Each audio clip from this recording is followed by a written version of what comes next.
Halo guys, balik lagi bersama Bang Teo di sini. Kali ini Bang Teo akan melanjutkan cerita Again the Sky Supreme.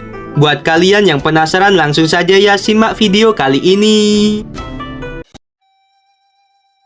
Oke guys, sebelum kita mulai ada saweria lagi nih dari saya ya. Katanya semangat Min. Oke siap. Mimin juga lagi semangat-semangatnya ya nge-push NTZZ ini. Oke langsung aja ya dimulai. Tanyun mengamati 4 pengawal Bai Xiao. Menurutnya, begitu memasuki jurang pelahap jiwa, jiwa kaisar orang biasa akan terus ditelan, dan jiwa kaisar Hongmengnya sendiri tidak akan ditelan oleh kekuatan aneh apapun. Bocah bau, tuan muda ini memberitahumu. Pada saat ini, suara Bai Xiao terdengar di benak Tanyun. Jika kamu memasuki area terlarang, mungkin ada peluang untuk bertahan hidup. Jika kamu tidak memasuki 2 tempat terlarang, tuan muda ini akan perlahan-lahan mempermainkanmu sampai mati. Mendengarkan perkataan itu, mata Tanyun bersinar dengan niat membunuh. Lalu dia berkata, "Xian-Xian, cepat bayar." Xian-Xian mengerutkan bibirnya dan berjalan menuju Xia Hoshuan. Pada saat ini, Xian-Xian telah mengambil keputusan. Jika dia dan Tanyun benar-benar dalam bahaya, dia akan mengungkapkan identitas aslinya. Pada saat itu, tidak ada yang berani melakukan apapun pada dirinya dan Tanyun. Setelah Xian-Xian menyerahkan 2 juta batu abadi tingkat tinggi, Bai Xiao dan yang lainnya juga menyerahkan batu abadi. Mereka mengaku akan pergi ke Soul Devouring Abyss. Pada saat ini, seorang lelaki tua keluar dari aula dan berkata, "Orang tua ini adalah manajer aliansi di kota abadi Xiaohu. Sekarang lelaki tua ini akan memberikan sedikit informasi. 30.000 tahun yang lalu, untuk mencegah monster muncul di jurang pemakaman jiwa dan makam dewa abadi, 2 Supreme membentuk formasi besar para dewa di pintu masuk keduanya. Penguasa aliansi yaitu Kaisar Abadi Hongmeng ke-9 mengendalikan pintu masuk kedua area terlarang. Artinya, kecuali izin dari aliansi 10 kota, kalian tidak bisa memasuki 2 tempat terlarang untuk mencari harta karun. Tentu saja, sekarang setelah kalian menyerahkan batu abadi, kalian bisa masuk. Batas waktu untuk masuk adalah 100 tahun. Alasan mengapa 100 tahun bukan karena kami sangat pelit, tetapi karena bahkan orang di ranah Kaisar Agung akan merasa tertekan berada di sana. Terutama di jurang yang melahap jiwa, kekuatan abadi dan kekuatan pikiran serta jiwa akan ditelan. Menjelajahi harta karun itu berisiko, dan kalian harus berhati-hati. Orang-orang yang menjaga formasi berada langsung di bawah mansion Kaisar Abadi ke-9. Jadi mereka akan membantu kalian dalam membuka formasi. Baiklah, ini adalah akhir dari kata lelaki tua ini. Perburuan harta karun telah dimulai. Kalian ikut dengan orang tua ini. Setelah berbicara, lelaki tua itu membawa Tanyun dan ribuan pria kuat lainnya ke lantai atas. Di depan mata Tanyun ada 2 formasi teleportasi raksasa. Di sebelah kiri adalah formasi teleportasi yang mengarah ke makam. Dan di sebelah kanan adalah formasi teleportasi yang menuju ke jurang pemakam jiwa.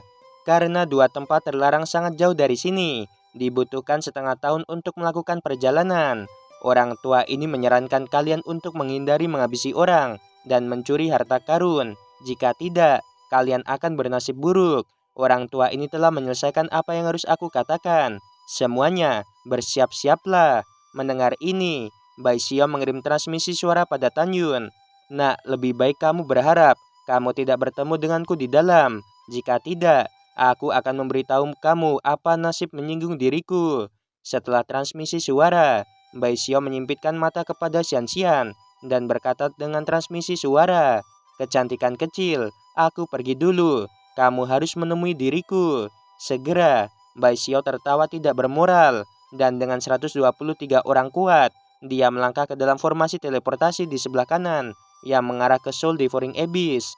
Setelah ratusan orang memasuki formasi teleportasi, mereka berpegangan tangan satu sama lain dan menghilang. Tanyun yang akan memasuki formasi teleportasi menemukan bahwa Xian-Xian menjadi linglung saat ini dan bertanya, "Ada apa?" "Oh tidak apa-apa, ayo pergi." Dengan senyum tipis, Xian-Xian berjalan ke barisan teleportasi bersama Tanyun.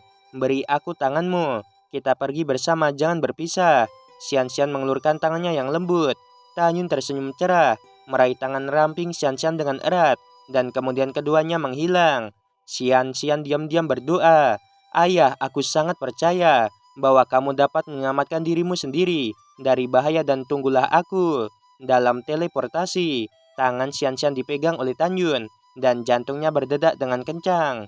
Suara perhatian Tanyun terdengar di benak Xianxian. Xianxian, ada apa denganmu? Apakah kamu merasa tidak sehat? Aku merasa jantungmu berdetak dengan kencang. Ini pertama kalinya aku berpegangan tangan. Pada saat ini, suasananya agak canggung. Setelah waktu yang lama untuk meredakan suasana, Tanyun berkata sambil tersenyum. Kecantikan kecil, apakah kamu ingin aku menikahi dirimu? Xian-Xian memerahi sambil tersenyum. Aku tidak tahu seberapa bagus dirimu, tetapi kamu sebenarnya berbohong kepada 7 wanita cantik yang tiada taranya. Dalam sekejap mata, 5 bulan kemudian, Xian-Xian yang masih melakukan perjalanan melalui formasi teleportasi, matanya yang indah penuh dengan air mata. Mengapa kamu menangis? Tanya Tanyun. Tanyun, aku merindukan ayahku. Ada kerinduan yang mendalam dalam suara Xian-Xian, tapi dia khawatir karena dalam 7 hari lagi itu akan menjadi hari ketika dia dan Kaisar Abadi ke-9 menikah.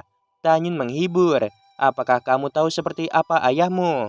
Xian-Xian tahu bahwa Tanyun bertanya karena dia mengatakan kepada Tanyun bahwa dia adalah seorang yatim piatu. Tidak, tapi aku hanya merindukannya, kata Xian-Xian sambil tersedak.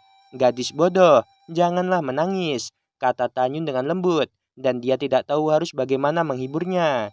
Pada saat yang sama, di kota abadi Tongtian, mansion penguasa kota, Ouyang Duantian memimpin lebih dari 3.000 orang di mansion dan berlutut di komplek mansion. Di depannya berdiri seorang pemuda yang sedang marah besar.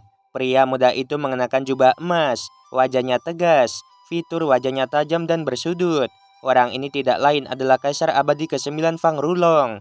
Ouyang Duantian menundukkan kepalanya dan berkata, Tuan Kaisar Abadi, maafkan aku, menyebabkan Qian-Qian melarikan diri dari pernikahan. Ini semua salah bawahan. Aku mohon Kaisar Abadi untuk menghukumku. Fang Rulong menendang Ouyang Duantian ke tanah dan berkata dengan marah, tentu saja itu salahmu. Kaisar Abadi ini akan menikahi putrimu, itu adalah berkah dari kehidupan sebelumnya. Tetapi dia berani melarikan diri dari pernikahan, sehingga semua orang tahu di mana wajah Kaisar ini harus diletakkan.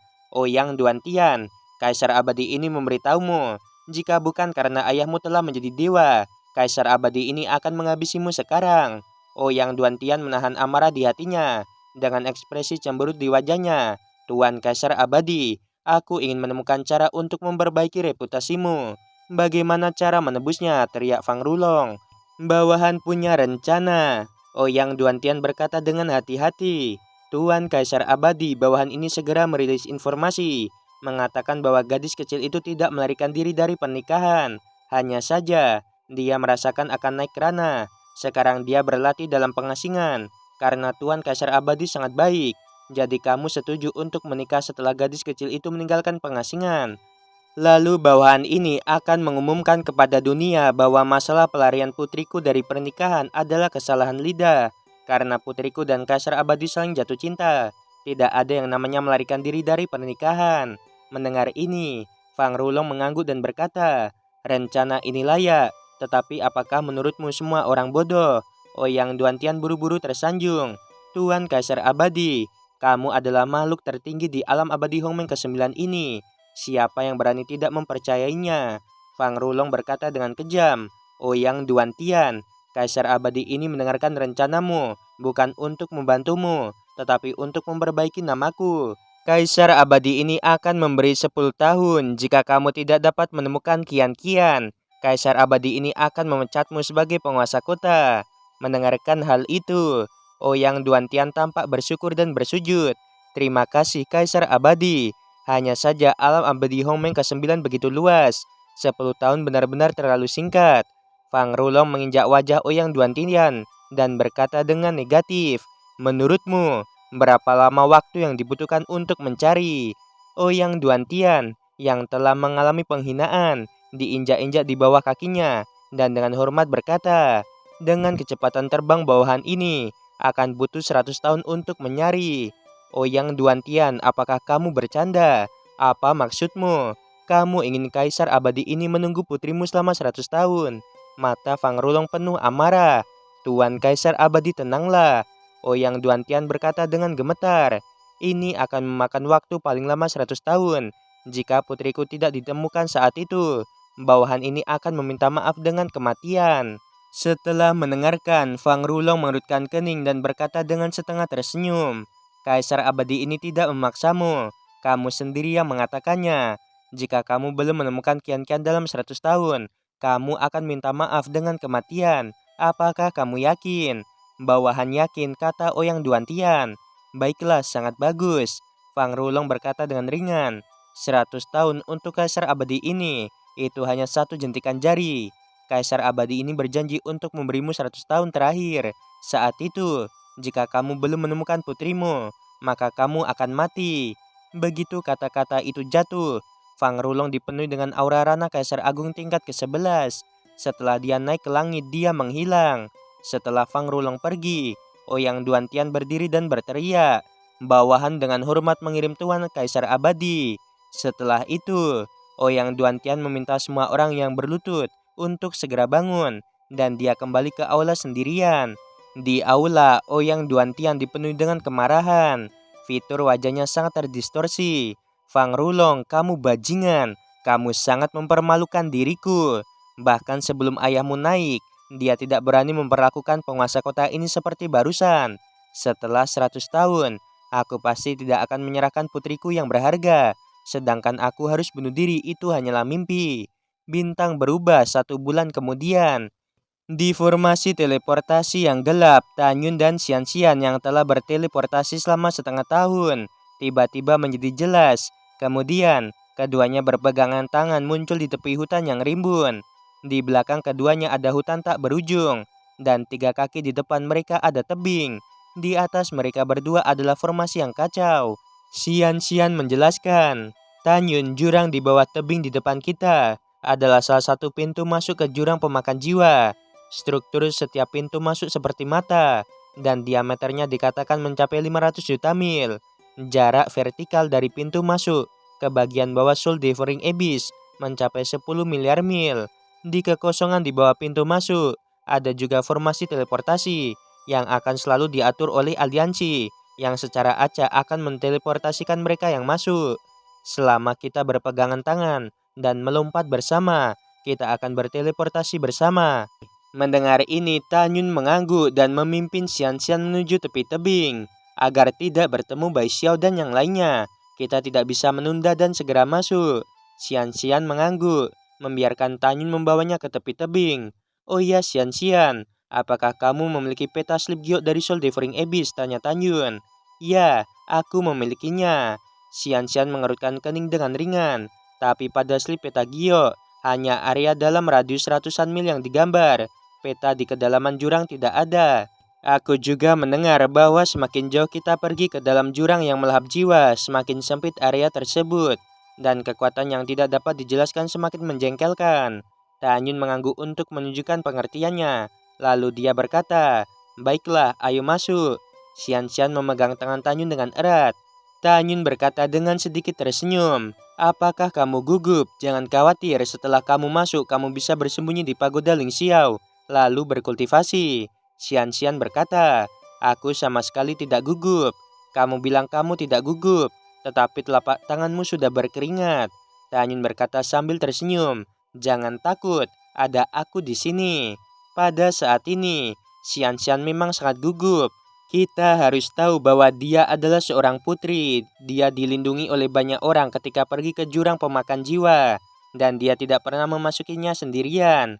Bahkan jika dia ingin memasuki Soul Devouring Abyss sendirian, ayahnya pasti tidak akan setuju. Dengan kata lain, jika ayahnya Ouyang Duantian mengetahui bahwa putrinya yang berharga dan seorang pria telah memasuki jurang maut yang berbahaya, dia pasti akan sangat marah besar. "Ada apa denganku?" Xian-Xian berpikir dalam hati, apakah aku sudah gila mau menemaninya berpetualang? Tepat ketika Xian-Xian berpikir, Tanyun membawanya dan melompat turun, melompat ke tebing tak berdasar. Kemudian, melihat ke bawah dari langit, Tanyun dan keduanya menghilang begitu saja. Pada saat ini, rasa pusing melanda pikiran Tanyun. Ketika rasa pusing itu hilang, pemandangan di depan mereka berdua berubah, dan mereka muncul di tepi danau. Sejauh mata Tanyun dapat menjangkau, semuanya abu-abu, tidak ada bintang, matahari dan bulan. dan tidak ada pelangi matahari terbenam atau siang dan malam.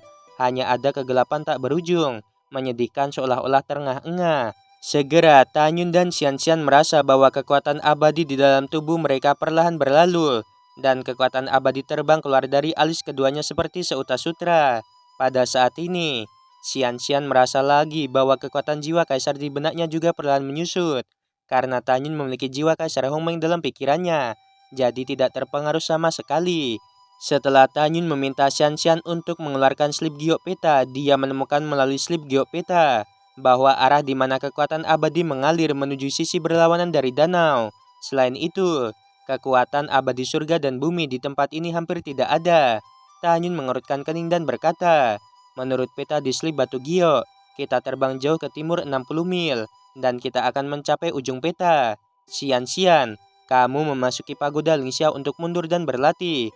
Aku bisa bertindak sendiri. Wajah Xian-Xian memucat dan menggelengkan kepalanya. Tidak masalah, aku ingin menjelajah bersamamu. Rasanya sangat menyenangkan. Pada saat ini, Xian-Xian sendiri tidak tahu bagaimana perasaannya tentang Tanyun. Dia hanya ingin bersama Tanyun untuk sekarang. Oke guys, sampai sini dulu ya. Sorry agak telat ini, tapi ya masih dibilang cepet ya. Mungkin besok Mimin usahakan lebih cepat lagi kayak kemarin ya. Oke, sebelum video berakhir, Mimin mau bilang sungguh membagongkan. Terima kasih.